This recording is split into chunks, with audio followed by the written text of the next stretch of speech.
What is going on? My name is INFsleeper and welcome to Iconic Guns, the series where I talk about real life weapons and how they compare from real life to Battlefield. So, in the first episode we have the M16A4, the iconic assault rifle from the United States. And before I get into detail about this weapon, I wanted to say that in Battlefield the gun performs epically. It's so good and a lot of people just ignore it because it's not fully automatic. But I really recommend trying it out. It's a very, very good weapon, so try it out, fatty. So, the M16A4 is made in the USA. Well, when I say made, it's not solely produced in the United States. It's been produced in multiple countries, including basically China. China actually produced a version that is similar to the M16A4. It's basically just a carbon copy, but it doesn't matter. It's also been produced in Canada, and I believe FN Herstal in Belgium also produced a version of it. But we're gonna go into the American version of this weapon. So it has multiple versions: M16A1, M16A2, M16A3, and the M16A4. The one in Battlefield is the M16A4. It has burst fire capabilities. In real life it just has fully automatic. There are actually multiple versions of it. There's a fully automatic M16A4 and there's a burst automatic version of the M16A4. But yeah, the Battlefield one is the burst fire, and I'm kinda not really happy with that, but in the game the gun performs epically.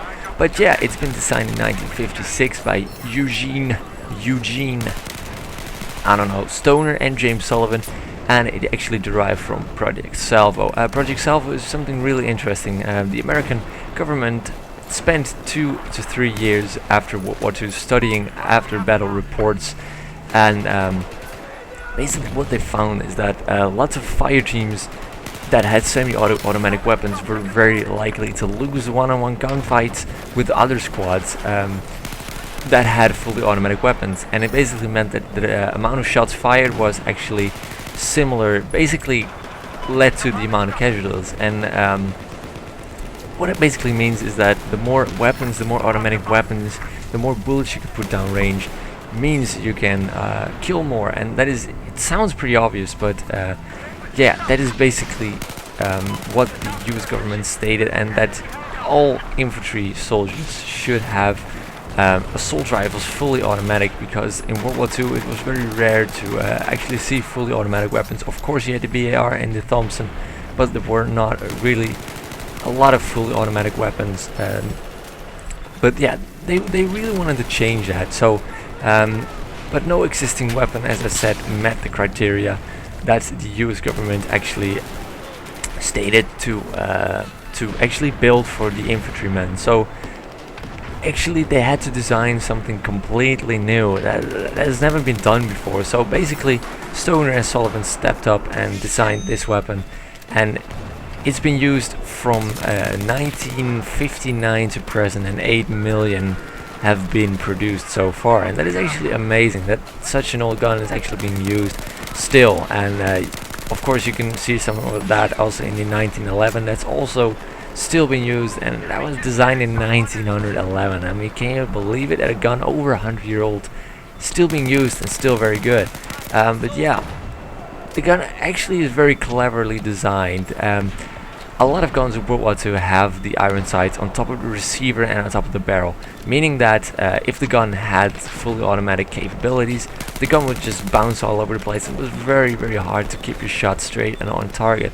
So basically for the M16 they designed something else. The carrying handle on top of the receiver, which you can actually take off, by the way, where the iron sights were placed on top, they actually meant that the iron sights were no longer on top of the barrel, but just rised a little bit, and that basically meant that sustained automatic fire was easily more easily accurate, on point kind of thing. I don't know where it got there, but what it basically meant is that soldiers could actually sustain more accurate fire on the enemy, and that was actually really important because, you know, shots flying all over the place, nobody wants that. So yeah, that is basically the design. And the Vietnam War was the first conflict of the M16, where it actually had the 20-round mag, and this basically led to kind of like an uprising, and soldiers said that they needed a 30-round mag because 20 was just not enough, and just basically you kept reloading, especially in the Vietnam War, where lots of shooting, lots of bullets flying all over the place. So 30 round mag was actually being said that it was going to be the standard, and it basically turned out to be the standard. The gunfire is the 5.56, and in the end it basically meant that the NATO, they were looking for a round that could be easily produced and easily fired by lots of weapons, so they picked the 5.56, now known as the 5.56 in NATO, and it basically meant that all NATO countries must/can now use this round, and it basically led to a lot of countries producing and or buying 5.56 weapons.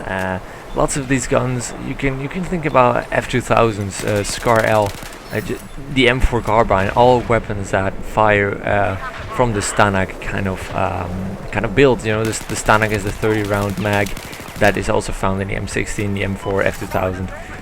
You can name them. But yeah, that basically means the M16 has actually set the standard for modern day assault rifle combat, and it's really cool because the first M16, of course, had the grip without rails on it, and you can actually see it becoming more tactical with every version, with the versions now having all rails and stuff. But yeah, that was kind of it for this history lesson. I didn't cover everything, of course. I will leave a link in the description to the Wikipedia page so you can just look it all up for yourself with all the time in the world. For now, I wish you a very, very nice day, and like this video, it helped me out a lot. Peace!